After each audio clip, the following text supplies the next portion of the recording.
Happy New Year, everybody. We've got a bunch of cards from GQ Chaos Reigns that have received minor adjustments going into the first month of 2025, as well as a few non-GQ cards that have received changes as well. As always, you can find the links to the custom Magic Discord server and the Manifesto card search engine in the description below, as well as links to the GQ Chaos Reigns set review and the Plane Sculptors set page. Let's dive in. Let's flip the script from the set review and kick things off here with the lands, in part because they're some of the biggest changes from the preview and set announcement into what we're getting in rotation. Jade Temple and its cohort, which we'll get to in a moment, both previously acted as soul lands, and there was some concerns about the potential power of having lands producing 2 mana. So both have been reworked, with Jade Temple becoming Temple of Origins, helping to mitigate the loss of Duelists of Aro's dual lands.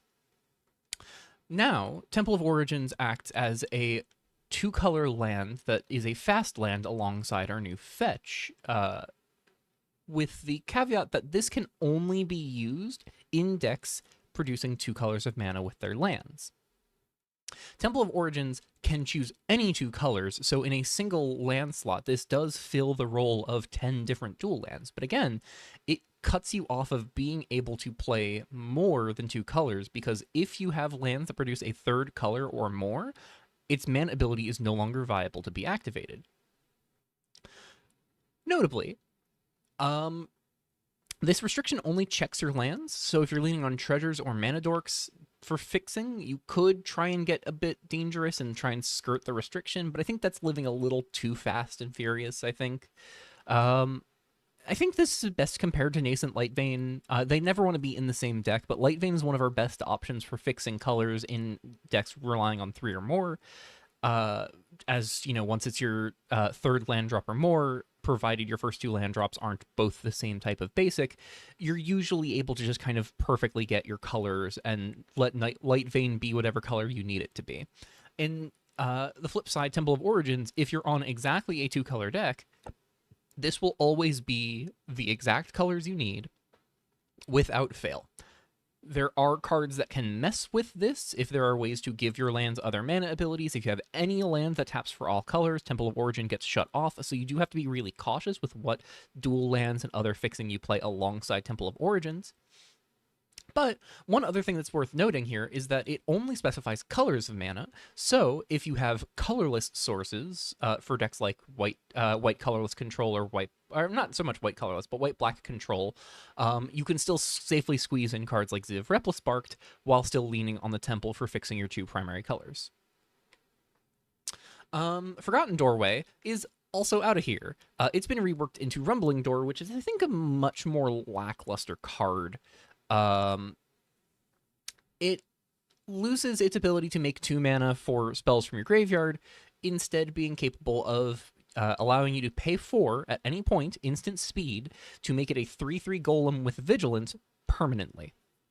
It stays as a land, so it'll always have that mana ability. It'll always be a land, but it'll always also be a 3/3 from then on. I don't think this is actually all that important for golems specifically. I think Unspeaking Titan and its contemporaries don't really care about this for it to be all that good. I think the most notable thing here is that it is another replacement for something we're losing in Duelists of Aro, which was that set's colorless Dare creature land. Without that in the format, Rumbling Door is now our best option for a mana outlet creature land, but unlike the one from Duelists of Aro, this one is always going to be a 3/3. It'll never get to be anything else. It does at least come with vigilance, and notably, it does also only require you to pay into it once. However, that could also be a drawback. I can't really figure out if having it be a creature forever is great or terrible. On one hand, only having to activate it once makes it so much easier to squeeze it in over the course of a game and be able to leverage the fact that you get a threat for the low cost of a land drop. However, being stuck with it as a creature permanently opens the door for you to get your lands taken out by removal, sorcery speed board wipes. It just becomes a little more awkward, and you risk losing your land permanently once it's stuck being a 3/3 creature in the event of any removal coming down. I'm going to hold my tongue on calling this a good card for now, but there is a notable element that it gets to share with most creature lands, which is that they dodge removal capable of hitting non-land permanents. So that is a little bit of a nice benefit, but I think for the most part, this is just sort of an interesting challenge to see if this will fit in places where previous colorless creature lands succeeded. There is one more change to lands here. Sky Pillar has received a slight addendum to its final ability, adding on a restriction to only activate it at sorcery speed. I think this just makes sense. It's a continually scaling ability that modifies creature stats in and was capable of doing so in combat, which just makes combat math funkier to parse, and its very existence on board once you reach that 10 permanent threshold just makes combat headache. It's still solid card. I don't know what the best home for it could be. I think it's really just going to be up to experimentation. I don't think this hurts its viability too much. It does hurt it a little bit, but I think it's ultimately still going to be a fine card for the decks that want it. I just don't know what decks do want it. Moving on from the lands, we have one more interesting set of cards to talk about here before we go into sort of color by color. We have a subpar cycle of rares that I was not particularly impressed by, but thought they might be worth trying to do something funky around in the set review, and they have gotten a huge glow up for some really small changes, honestly. So Growing Gecko is one of 3 cards that are part of a cycle of monocolor Amity rare creatures that previously were 3-mana 2/2s, with an Amity trigger and an on-combat damage transform trigger to become a more powerful backside with an attack trigger that always goes off, but triples if you attack and get its Amity trigger. I was not super optimistic about these rares. I thought they were kind of just okay. I thought Growing Gecko was maybe the most viable of the 3, but I thought Growing Gecko was just kind of fine. However, they've all received 2 major changes. First off, their mana cost has been changed from 2 and their relevant color to 2 of their relevant color, bringing them down a slot on the mana value scale to mana value of 2, and making them a little more cost restrictive in exchange. In addition, they also no longer transform every time they deal combat damage to a player. Instead, it is now locked into part of the Amity ability, so you have to get Amity online and connect in order for them to transform. A little bit more restrictive. Honestly, I think this helps hone them in a little bit on what they care about, which is that Amity proc, just having that active more often. But also, I think just is a huge boon for their constructed viability. I think this is most meaningful for Growing Gecko. Again, it was already the card I thought had the most promise of the 3, but letting it come down a turn earlier on the curve allows it to swing for 3 on turn 3 potentially if it's following up a 1-drop, which makes it far easier to safely connect and flip it. All of the backsides for this cycle look much more appealing when you can try and flip them into their backside on turn 3, but I think for Growing Gecko, I think this is just such a good change. I think this is so good for any deck that would want Growing Gecko. It is a little more cost restrictive. I don't think you were really looking to play a 3-color Stompy deck with Growing Gecko anyways. With the new temple, there is some options for trying to squeeze in like a 2-color aggro deck, maybe like green-red, trying to squeeze some haste in so you can develop Growing Gecko and then a hasty threat to get Amity with just the Gecko on board at the start of your turn. I don't know what the best plan is going to be here, but I think Growing Gecko is going to be a really solid stompy card, solid way of just kind of killing the opponent. I think Temperamental Chick also really benefits from this change, especially because it already looked decently worth it, considering I went so far as to say Tempered Fowl had the best transformed side of this cycle. And I still think that is the case, and being able to get a Tempered Fowl on turn 3 is really scary, especially since you are in red, which is the color of being able to play hasty creatures after Temperamental Chick.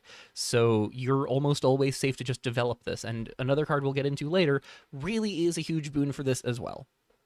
So I think Temperamental Chick is really going to benefit, and Tempered Fowl is a scary strong card if you can get it in play early. Even if you get it in play late, this thing just shuts down blockers, is almost impossible to block itself, can pick off small creatures and just get rid of them permanently. I think this is huge. I think Splashing Mudskipper remains the most questionable of these three. It's much more, viable at 2 mana than 3, but one of the things that is unfortunate here is while the other two don't really mind their combat damage flip clause being shifted into part of the amity, that does hurt how often they'll be able to flip, but it isn't too big of a deal. I think it is more of a big deal here for Splashing Mudskipper because blue has the best ways to slip a single creature in unblocked.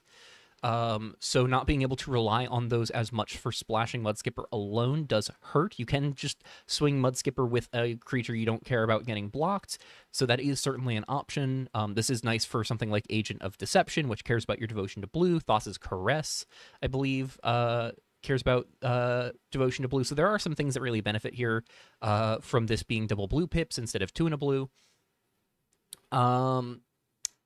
I'm not sure how optimistic I am about Splashing Mudskipper. If you can flip it, Surging Mudskipper is a ton of potential card advantage, so maybe it's still worth it, especially now that this is a 2-mana 2/2 instead of a 3-mana 2/2 on the front side. But I can't say I am as optimistic about Mudskipper benefiting from this change as much as the other two. All in all, though, I think all of these cards are a fair bit better, and I am intrigued to see how much play they will receive. Let's go back to the usual formula now and start with colors, starting with white. Gone Pickin' has received a huge buff, now bringing it in line with the recently rotated Banish to the Isle by being capable of exiling any non-land permanent an opponent controls rather than just an artifact or creature. It's more easily cast, and while you can't gain life like Isle provided, the berry is a meaningful, relevant contribution if you have a way of expending it, and even if you don't, just being able to freely equip it with Gone Pickin's creation clause just allows you to sneak some extra damage onto the board in a pinch. Seriously, like, in a worst case scenario, this is 3 mana, give a creature +1/+1 for the turn, which is not great.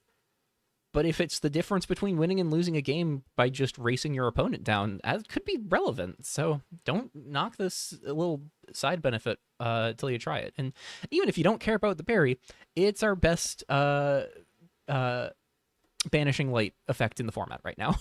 So you'll be seeing this card a lot. Plush Collection did receive a minor hit here as well. It makes its tokens tapped now, so it doesn't come up the board as quickly, doesn't create as many chump blockers as immediately. I think this is mostly relevant with hasty creatures that carry activated abilities, since you can't activate them on your opponent's turn after using them on yours, at least if they have tap abilities anyways. But I don't think it hinders some of the best white cards that benefit it, like Melon Defense Attorney. So I don't think this is too drastic of a change. It does hurt Plush Collection, but I don't think it makes it terrible by any means. I wouldn't say this card's exactly poised for competitive success, but it's definitely cute, and I think you could do some fun things with Melon or Codename Cicada, just kind of getting out of control very quickly. Last of our white cards to get a change here is Dark Horse Victory, which got a slight hit to its mana cost. Remains at 4 mana, but now requires 2 white mana to cast instead of 1. This really just hurts how easily it's splashed in decks trying to get greedy with it, so if you're looking to cheat out the Arbiter or Skotha to untap your lands and make a massive amount of mana, you might have to reconsider your approach. Honestly, I think that plane was kind of a pipe dream anyhow.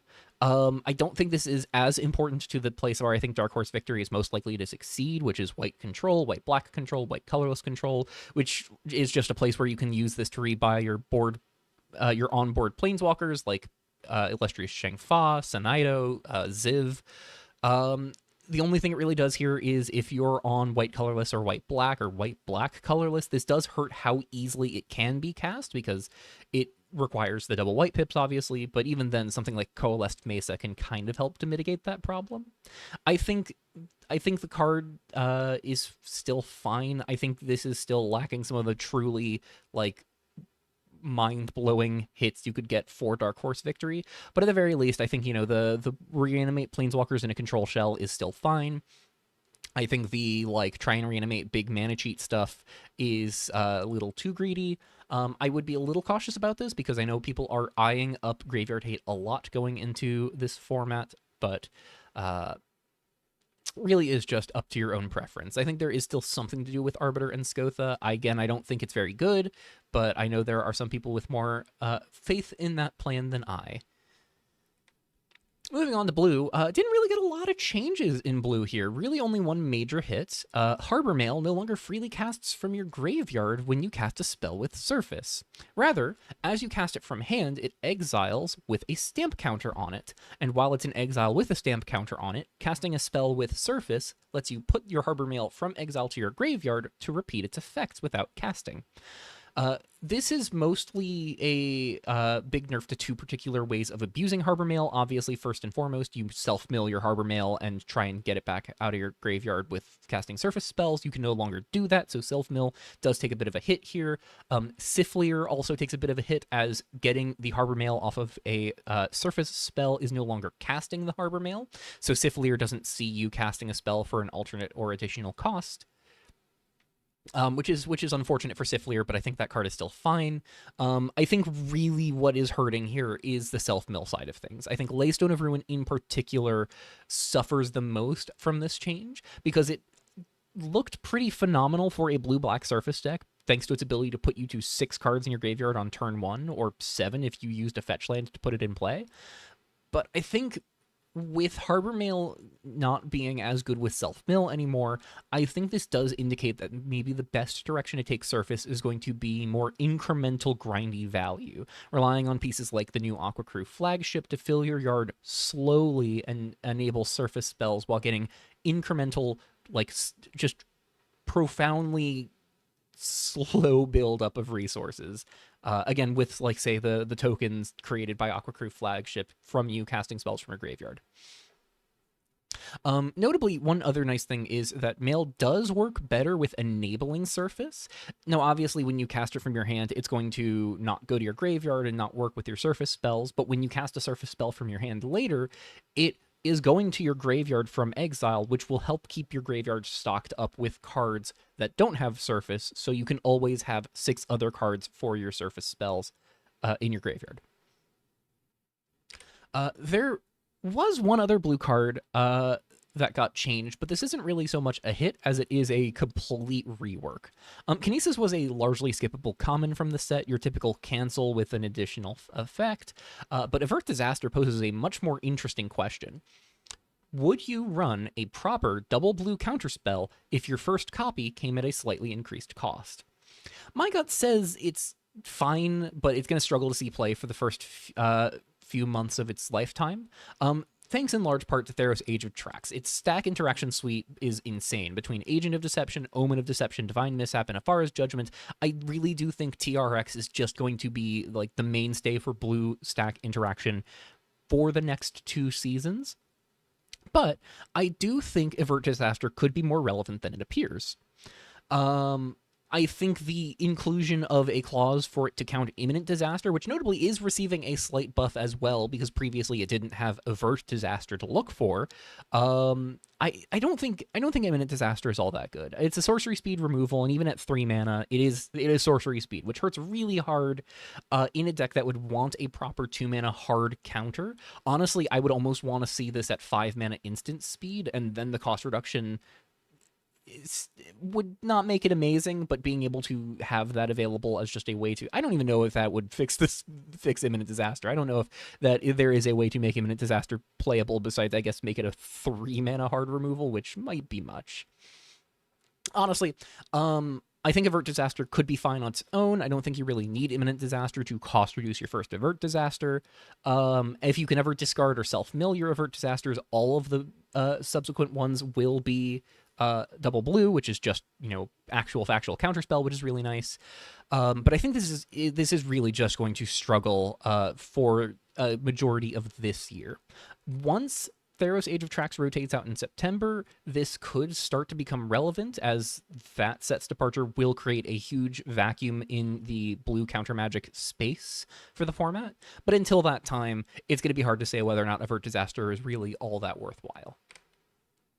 Moving on to black, Sifting Through Soot got probably one of the biggest overhauls of this patch.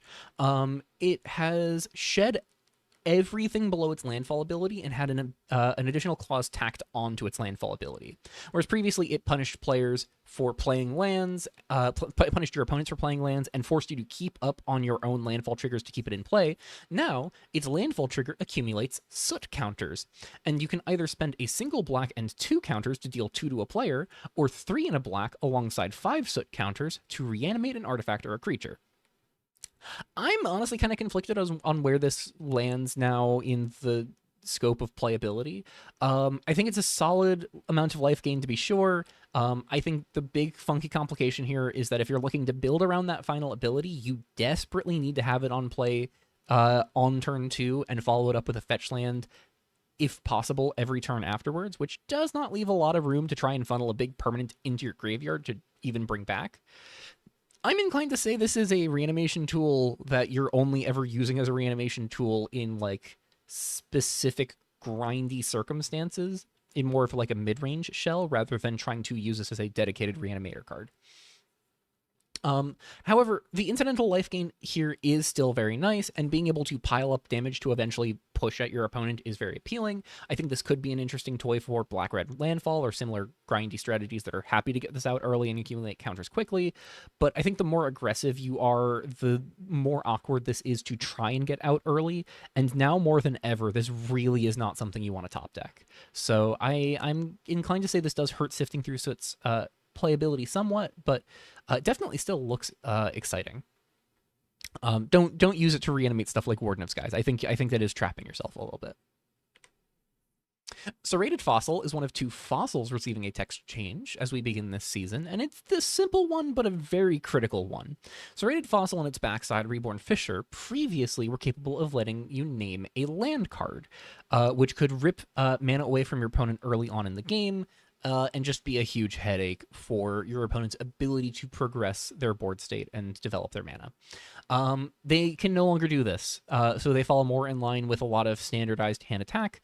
I think this doesn't really impact Serrated Fossil's playability, which I think is still very high. I think this card is still very good, but I think this does do at least a little bit to rein this card in from being profoundly problematic, which is good. I don't think this should have ever hit lands. I'm glad that it doesn't now. So sweet. I think this card's still good. Play it. Make me miserable with it. Or lose to me, so that way I can promo this in the GP. A rather curious card I skipped over in my initial review of the set is Depth's Ancient. It was a decent but unimpressive stat bomb in black, whose stats were determined by the number of cards in your graveyard, castable for 5 up front or from your graveyard for its very prohibitive 7 mana surface cost.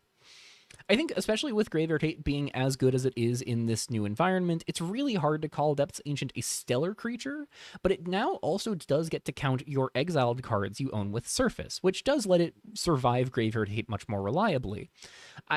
Soul Guide Lantern still really reduces this thing's size, but a single card with Surface being among your exiled cards does guarantee that Depth's Ancient doesn't just die to state-based actions, and if you can ever pay its Surface cost, the token you create will actually remember the original one that's now sitting in exile. I don't think that meaningfully changes this thing's overwhelming lack of constructed viable homes, but it's a nice improvement if nothing else, and if we ever do draft events, this card's a little better. Let's get to red with Calamity Cat starting us off here. Frankly, was at the top of my list for cards from this set to keep an eye on, and I think it's very rightfully received a preemptive hit to its overall potency. Its activated ability is now limited to sorcery speed only, which greatly reduces the amount of combat complexity it provides, as previously, much like the land we talked about earlier, it could be used at instant speed to complicate the board a little bit, make blocking more difficult, and could even untap your attacker to buff its damage potential while untapping it to make it a more viable blocker, or even just using it to untap a surprise blocker on your opponent's turn if need be. Its flexibility is still pretty great, but I think it does now conflict with itself a little bit more. Namely, untapping a creature might not be as important to the formula because you'll want the +1/+1 counter before attacking typically, and you'd also want the untap after combat. And Granting Haze doesn't really matter when the creature is tapped already. But I think this is still a 1-drop with a lot of potential. I really can't wait to see how it performs in this season and beyond. I think it is a huge boon for Temperamental Chick coming down to 2 mana. I think being able to play Calamity Cat into Temperamental Chick is great, both by letting you like swing with your Temperamental Chick as a 3/3 on turn 2, and being able to both be a hasty creature to swing alongside Temperamental Chick to get the Amity trigger, while also being able to grant other bigger creatures haste as well to get that Amity trigger more reliably in other ways. And one of the things that is important about Amity is if you have creatures that aren't attacking, you usually want to either have them up as meaningful blockers or have activated abilities that tap them so you can still get some value out of not attacking with them. And in this case, Calamity Cat is absolutely a great card to have around when you're using Amity, because you can just tap it before attacking and buff up one of your Amity creatures, like the Temperamental Chick, like the Tempered Fowl if it transforms. So I think this is still a great card. I think Temperamental Chick helps Calamity Cat more than this nerf hurts it. So I'm excited to see where this lands. Magma Flow got a simple change here as well. It is also now limited to sorcery speed on its first ability.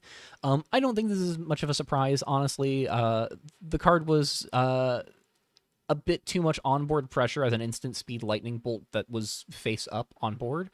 It was just kind of a headache for board math. It's obviously going to be a little bit worse, but I think it is a more healthy card now. And it's still a solid consideration for any burn deck that might want it, as well as any deck that could reasonably pick it back up from their graveyard. Obviously, this points towards Yeji alongside the new Urban Explorer in somewhat of a Mardu deck that's trying to reuse your 1-mana permanents and fetch lands over and over.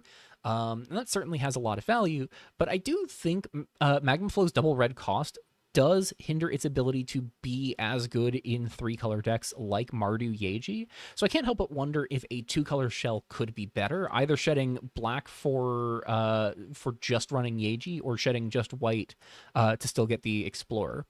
Hard to say which of these builds could be the most beneficial, but I think getting to reuse Magma Flow multiple times is going to be really strong. Hone Claws got a huge buff here in so many ways. Previously, it required you to discard a card to cast it and simply chose a creature you controlled as part of its resolution. Now, you always draw a card without needing to discard, and the discard simply comes as a cost of enabling the second draw off of a creature dealing combat damage. More importantly, the creature you choose is now targeted. I think this is not a flat buff on this particular element because it does allow you to be more vulnerable to targeted removal, as you declare the target as casting. So if you declare the target and this gets and your creature gets removed, you don't get to draw the card. But at least you're not discarding a card to its additional cost anymore, so it still could be worse. And importantly, because it is targeted, it plays into heroic effects like Euphemia of the Horse, which definitely appreciates a bit of extra support after she lost Ward last season.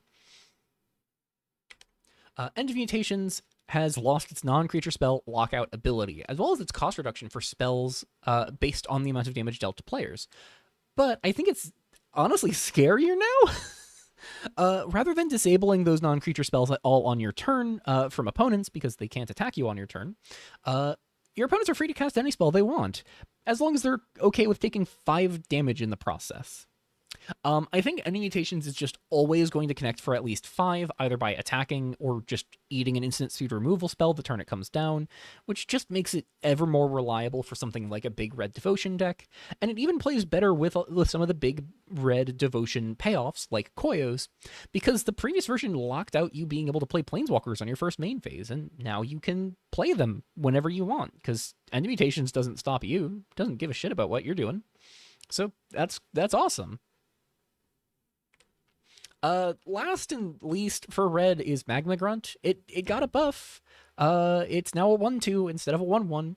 I think this does also benefit from Temperamental Chick's buff a little bit, because Amity creatures love having other Amity creatures around, at least one other specifically. But I don't think Magma Grunt is really the creature you want backing up your Temperamental Chick on attacks. It is able to come down early, but I think in spite of what it's gaining, Magma Grunt's just going to struggle to thrive.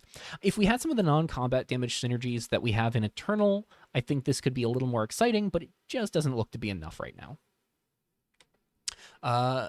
Now we're in green, and we got about 4 months without Wild Court Seeker in the format since it rotated back with the introduction of Cliques of Nylon in September. But guess who's back? Unflinching Titan is the only of our big golems to get a rework here, and just got so much more appealing because now it puts any land card in your graveyard back into play rather than just one it surveilled. This isn't a one-to-one with Wild Court Seeker. Both were typically going to eventually sit around at 5/5s, but this is always a 5/5 rather than having to work up to it. And has a decent mana outlet for excess mana while being able to provide trample to itself and any other big golems you might have kicking around.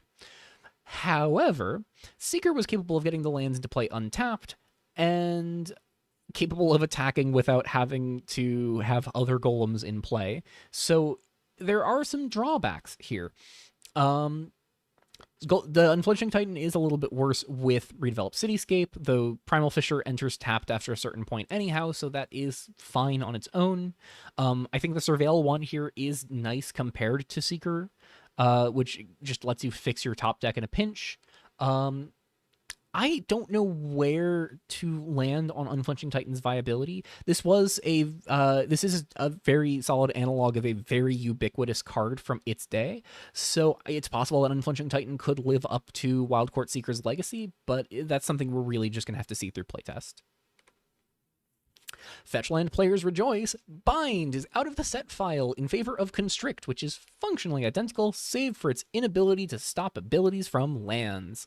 This is not a surprising change. Everybody in the community was kind of watching Bind cautiously to see how it could possibly get through with how dependent the format's likely to be on fetch lands for the foreseeable future. I think if there are back-breaking activated abilities you need to fight, Constrict could help you do it, but it's not likely to be as critical as most of the activated ability payoffs. Just care if you've activated something in a turn, not if that ability actually resolved. And I think if you're really using this to just like stop a loyalty ability and cantrip, you're probably better off running something that just removes the Planeswalker permanently. We'll see if Constrict gets any play without it being able to mess with lands, but at the very least, Redeveloped Cityscape is very happy that you're not just pitching a card from your hands to get countered.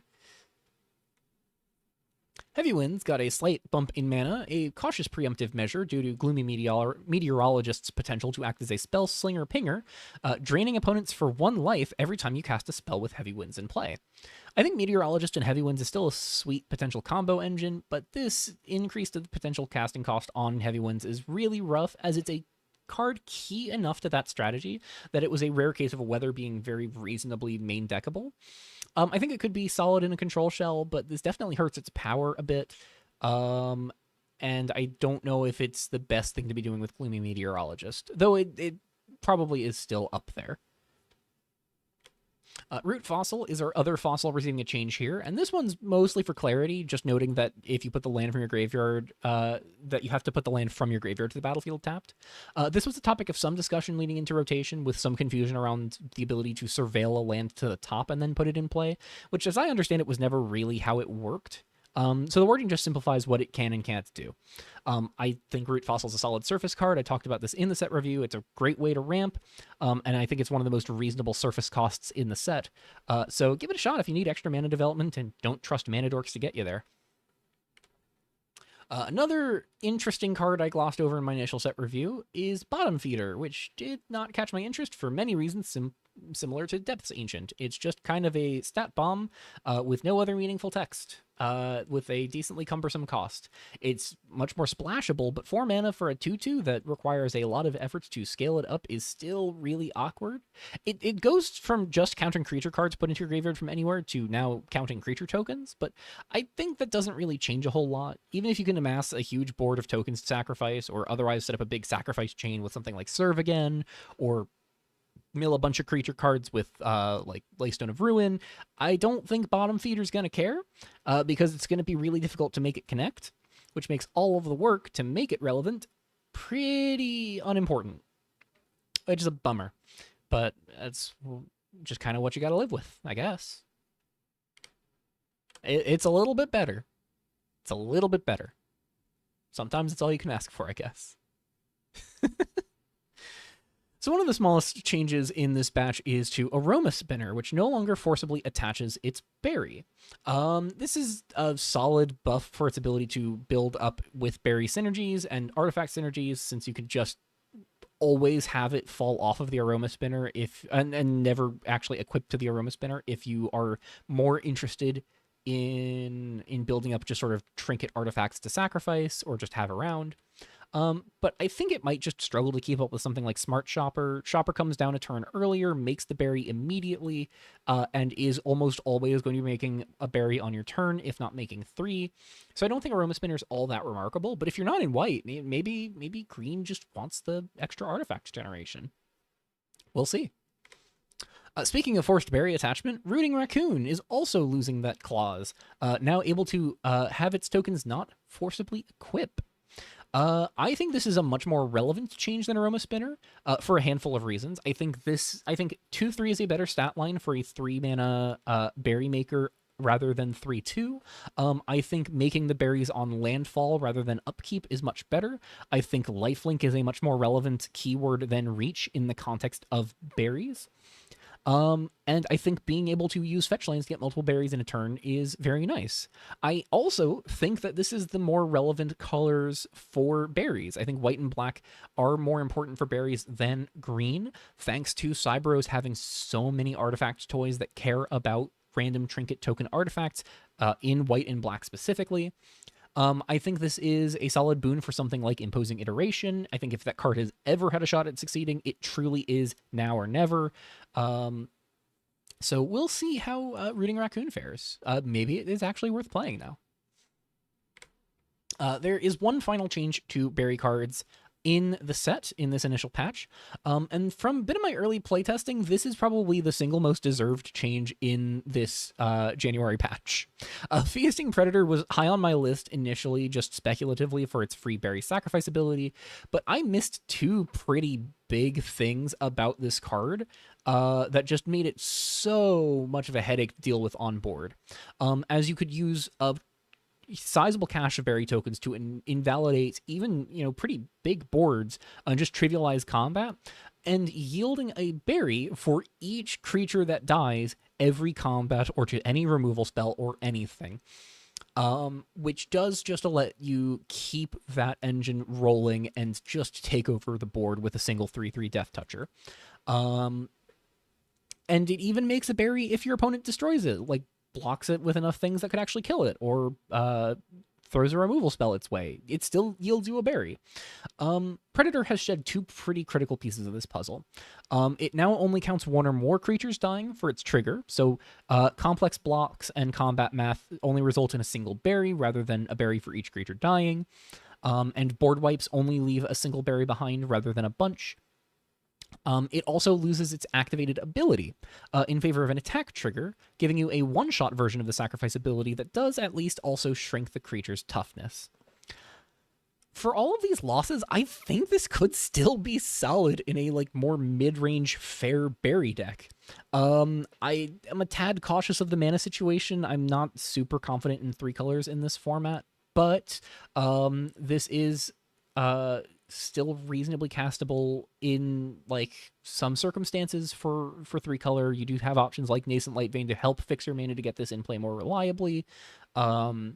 This is in one of the relevant colors for one of the GQ dual lands, the green-white one that requires you to have a swamp for it to enter untapped, which I think is relevant because I think white-black are the most relevant colors, and having an off-color dual that splashes for green is nice in that circumstance. I think the mana is just going to be a little awkward for a more fair version. Notably, this is also the only piece of berry combo to get changed. Berry Fermenter still is being left alone, so there is still a way to do infinite berry sacrifices in the format. I don't think that combo is going to be all viable right now, especially as I think Feasting Predator was the more powerful card to do the combo. But I think fairer berry decks will still appreciate Feasting Predator being around to do some pretty rude things in combat, and passively generate some berries as you just kill your opponent's creatures. Iviana is receiving a small change to her passive ability. Previously, at combat, she stole all dragons and gave them haste for the turn, which made Dragon Mirrors a dangerous dance of avoiding going too far onto the board for fear of your opponent's Iviana stealing yours. And instead, she now passively grants your dragons haste, as well as ward 2. I think this is still a very solid Planeswalker card. I think giving your dragons a form of protection makes them ever more troublesome to deal with, especially as that persists always. And with dragons like Dante being available to be fetched, as well as just, benefiting from the ward 2 and the haste, I think a 4-color treasures build could really get a lot of mileage from this pair of 5-drops topping out its curve. Small change to Turf Warfare here. It just exiles upon resolution now. I don't know if the Soul Guide Lantern Turf Warfare control plan will be all that good, but the interaction is largely unchanged. It just avoids being looped now, as previously you could have 2 Turf Warfares pick each other up over and over again and pick up your Soul Guide Lantern so you could just shut off your opponent's graveyard. And that's just not available anymore, which is fine. I think that's a healthy play. That's an unhealthy play pattern that is best to just kind of avoid. So we don't have it anymore. So this just exiled itself. You can only Turf Warfare so many times. I think if this shell is going to be good, this can still be a debilitating amount of card advantage compared to your opponent, while also having some solid incidental main deck graveyard hate. Seal Shoals is receiving a change to improve it. Specifically, its timing at the end step no longer is reliant on you having already activated abilities at the end step to trigger. Instead, it'll always go on the stack, and you can activate abilities in response to get to the 2 activated abilities threshold. Which just opens the door to keep it online more consistently. More importantly, this comes with an important note that destructive interference has not been changed like people suspected it could have been. So players are free to see just how dangerous this combination could spiral out of control.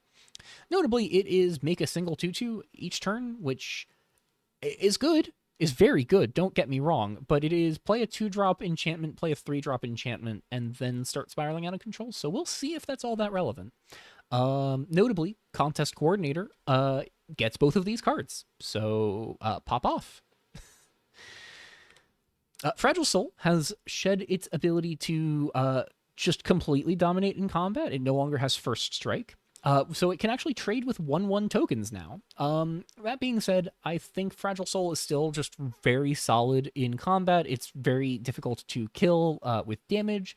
Obviously black-based removal is still going to pick it off pretty reliably, but white-based removal is actually a little lacking right now in ways to take this out efficiently. So, there are ways to take this down. They do exist. But I think specifically against red aggressive decks, this could still be a bit of a headache to punch through. So cheers to anyone eager to get this wall online against red. Scattering Swine doesn't actually receive any changes, per se. This is another case like Root Fossil of just sort of clarifying something from its text. Its last word has been changed from card to permanent, just specifying that it functions with tokens. So there was some confusion with, like, if you pick up, say, a Clique token, does this make your opponent discard an enchantment or take 3? And the answer is yes. And now this text has been updated to make that clear. A weird change that I can't say I saw coming or particularly care about, honestly. Idolized Curator no longer gives your sources and targets of abilities and spells temporary hexproof, and her ability no longer grants ward 2 to herself and the other creature. Instead, Idolized Coordinator passively grants ward 2 to each creature that's been the target or source at all in the turn. I think this is just like a decent enough change to make it flow better and more comprehensible, but I didn't bring this card up in my set review because it's just profoundly clunky for the cost, and I think the rewards for getting it in play and doing what it asks of you are just so subpar that I couldn't conceive of a reason to jam it, and I think that still remains the same. I think the Ward 2 clause and the Hexproof clause both really struggled because one of the things that is just very unfortunate is you need to kind of preempt your opponent's removal. You need to sort of predict what your opponent's going to try and remove and just always target those things every turn, which just seems unreliable. obviously, if you are always the first moment you have priority targeting your things and having them be the sources of activated abilities, then your opponents are never going to have a window to activate to remove things, except for when they get priority before you do. So yeah, no, this card is bad. It's better than it was, I think. I think it's clearer than it was, rather. It's bad. I think it's still very bad. So yeah. We have two final cards to talk about here, and these are honestly cards I'm very excited to see get changes here. Magma Council has received a slight update to its landfall trigger, making the permanent a mountain rather than a colorless land.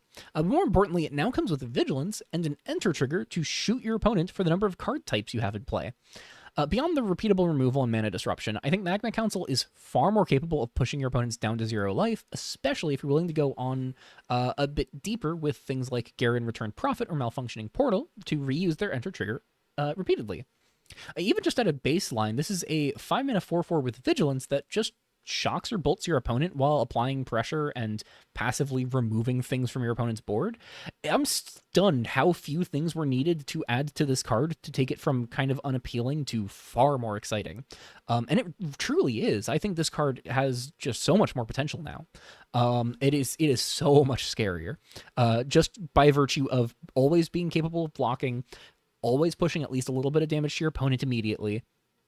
And I think the mountains are also relevant because it screws with 2-color mana a little bit. That temple we talked about at the start of the video, if you're not in red and you have a permanent become red, that temple's no longer viable to be used for mana, which sucks. Especially if you're not in red, because then the red land's basically just worse colorless. And I say worse colorless because there are reasons to want colorless right now. So this is kind of a backbreaking card if you can get it rolling. And I think this is just such a solid top end. It's so interesting, and I cannot wait to see what Magma Council does. And I dread losing to this thing. I also dread losing to the Aqua Crew, but I'm also very excited to play this one because it has also received a small change to reflect Magma Council. Its enter trigger and added keyword are still the same, as that was mostly something that Magma Council has now picked up to mirror. And obviously Aqua Crew cares about your graveyard, as Warden of Depths cares about your graveyard. But it's now shed a mana cost to be a 5-drop as well, and mimics Magma Council's land conversion ability. Rather than copying spells you cast from your graveyard, it has a trigger to make permanents into islands as you cast spells from your graveyard, which does very similar things in being able to bully the temple and just gradually passively shut off permanents and just remove your opponent's things over time. I think there's some serious potential here for a Grindy Graveyard Shell. My biggest concern with it in the set review was that it was kind of awkward to have it sitting in the same spot on curve as Warden of Depths, but now one curves into the other, so there is some more room there to take advantage of it. I don't know if these two cards are necessarily going to be the best control plan in the format, but even just having Aqua Crew's body an enter trigger at an instant speed for 1 less mana is a huge gain. I think this card is sweet. I think this card is going to blow people out in combat. I think it is going to gain you a good chunk of life. Always get your surface spells online, and now remove things too. Scary. Very scary card. We have 2 last changes here, and neither of them are cheeky cards, but I can't say how happy I am to talk about this first one. At the end of Worlds 2024, with Caillou 102 winning the tournament, I was one of 3 community members to have correctly nominated Caillou as who I thought was going to win that tournament. And as a result, I was one of 3 members of the community to get to submit a design for the format as part of the Revolution Fantasy Worlds League, I guess. My initial vision for Cogwork Harvester was a tad muddled, admittedly, but it had 2 primary goals. I wanted to provide green with a once-a-turn Spellslinger token maker, which mirrored an existing one in the now rotated Duelists of Varrow, as well as the incumbent one in Cyberos in red. Sort of rounding out CYB's Spellslinger color combination of blue, red, and green. I also wanted this card to play into artifact themes and allow players to expend artifacts like the tokens generated for a brief mana advantage.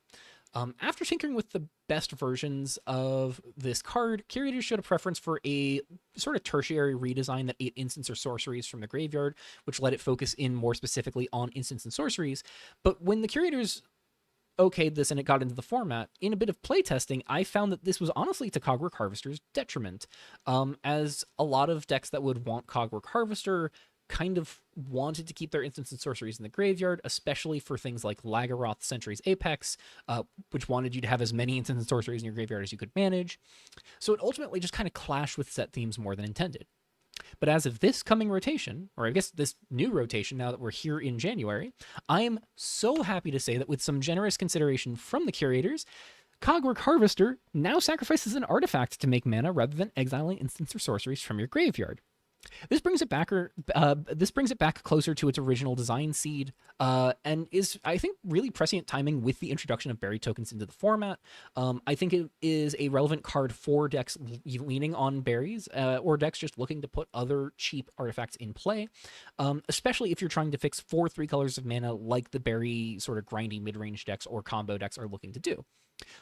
Another final important note, if you are tapping this to sacrifice an artifact and it's your only artifact, you can sacrifice itself, so it can just be sort of a 2-mana 1/2 summoning sick treasure in a pinch. So if you're really desperate to jump up mana, it can do that. But I think this card is just so much more what I was hoping it could be, and I know I'm going to be playing a good chunk of it, so look forward to that, I guess. Final change of the patch is a small one, really not a mechanical change so much as a clarity change again. GQ Chaos Reigns introducing its pair of 2-mana producing lands did have some concerns with how it interacted with the coalesced land cycle from Cyberos, being able to potentially remove the restriction on how you spend the mana. This was never the intent behind the lands, to my understanding, and as I understand it, this didn't even function how people thought it would. So despite the lands in question being changed for rotation, the coalesced lands were receiving a slight templating update as well.